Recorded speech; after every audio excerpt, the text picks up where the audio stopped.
Okay, welcome to this edition of the Native News Update. I'm your host for today's program on Monday, October 19th, Paul Demain.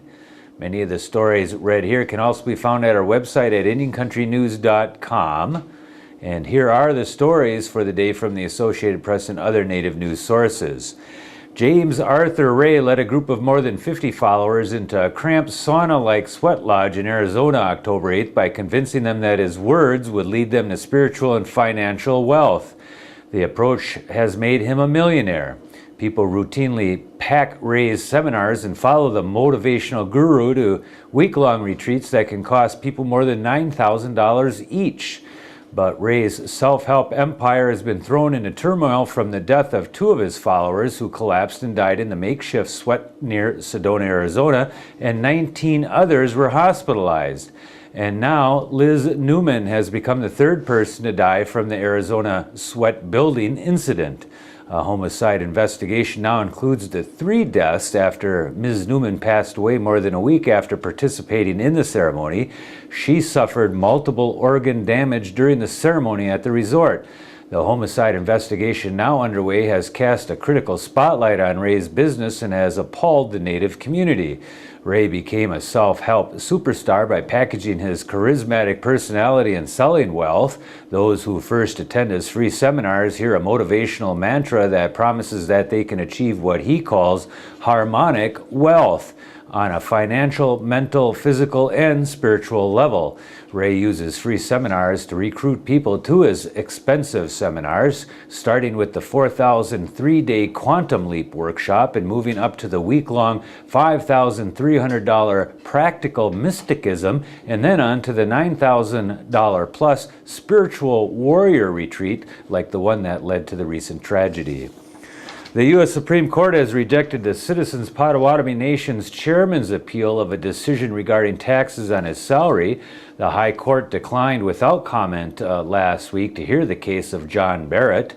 According to court documents, Barrett in 1996 directed that no taxes be withheld from his paychecks, arguing his chairman's salary could be paid from earnings on tax-exempt tribal trust funds. The IRS audited Barrett's 2001 tax return and determined that his salary was taxable income. Barrett paid about $23,000 in taxes and penalties and then sued the Internal Revenue Service for a refund. The lawsuit was rejected by a federal court and by the 10th U.S. Circuit Court of Appeals as well. Navajo Nation President Joe Shirley Jr. ordered flags on the reservation to be flown at half staff up until this last weekend to honor a fallen soldier from New Mexico. The Department of Defense says Sergeant First Class Kenneth W. Westbrook passed away October 7th at Walter Reed Army Medical Center in Washington, D.C. The 41-year-old Westbrook was injured September 8th when insurgents attacked his unit in Afghanistan. He was assigned to the 1st Brigade, 1st Infantry Division at Fort Riley, Kansas. Westbrook grew up in Shiprock, New Mexico, and joined the Army after graduating from Shiprock High School in 1987. Town officials in Connecticut are urging Senator Christopher Dodd and Joe Lieberman to oppose a bill that would allow the federal government to place land into trust for certain American Indian tribes.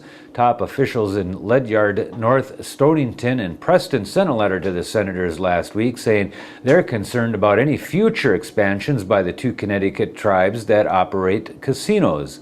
The bill by North Dakota Senator Byron Dorgan would undo a U.S. Supreme Court ruling in a Rhode Island case earlier this year that said the government can only place land into trust for tribes that were federally recognized before 1934. The Mashantucket, Pequot, and Mohegan tribes, which run casinos in Connecticut, were only recognized within the past 30 years officially by the U.S. federal government.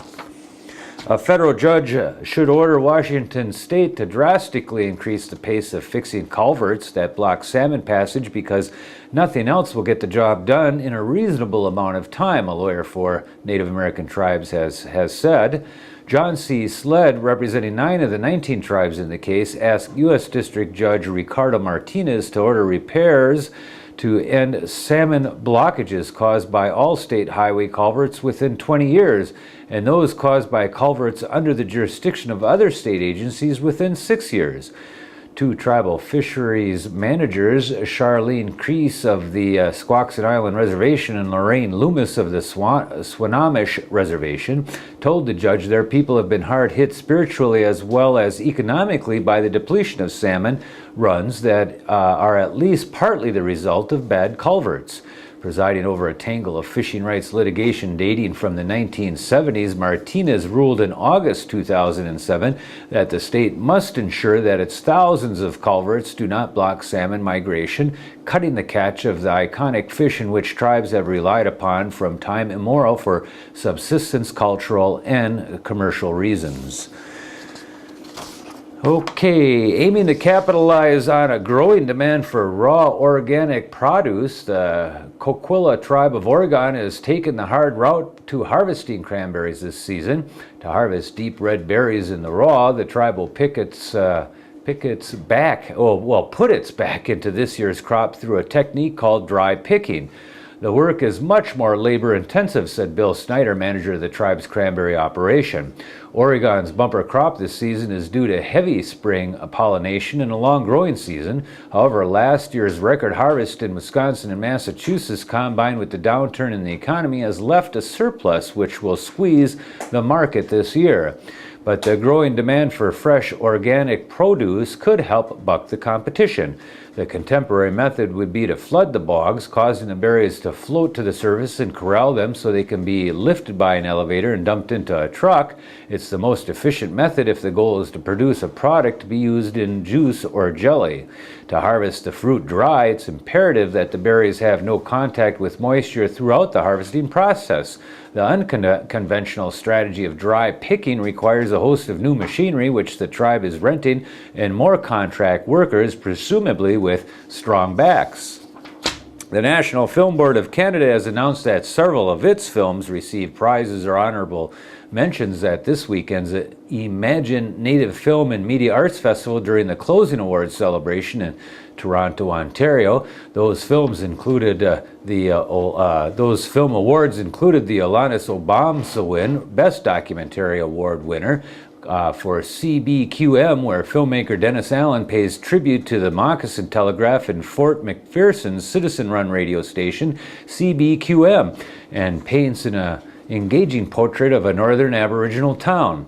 Also, the Alanis Obamsawin Best Documentary Award, honorable mention, for Real Injun, where Cree filmmaker Neil Diamond takes an entertaining and insightful look at the Hollywood Indian, exploring the portrayal of North American natives through a century of cinema.